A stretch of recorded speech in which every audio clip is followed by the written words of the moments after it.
বাংলার মুখ আমি দেখিয়াছি, তাই আমি পৃথিবীর রূপ খুঁজিতে যাই না আর। অন্ধকারে জেগে উঠে ডুমুরের গাছে চেয়ে দেখি, ছাতার মতন বড় পাতাটির নিচে বসে আছে ভোরের দোয়েল পাখি।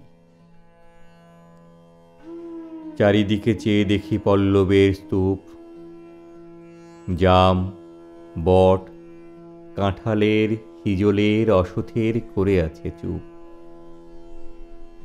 ফণিমনসার ঝোপে সটিবনে তাহাদের ছায়া পড়িয়াছে। মধুকর ডিঙা থেকে না জানি সে কবে চাঁদ চম্পার কাছে এমনই হিজল, বট, তমালের নীল ছায়া বাংলার অপরূপ রূপ দেখেছিল। বেহুলাও একদিন গাঙুড়ের জলে ভেলা নিয়ে কৃষ্ণা দ্বাদশীর জ্যোৎস্না যখন মরিয়া গেছে নদীর চড়ায়, সোনালি ধানের পাশে অসংখ্য অশ্বত্থ বট দেখেছিল হাই। শ্যামার নরম গান শুনেছিল একদিন অমরাই গিয়ে।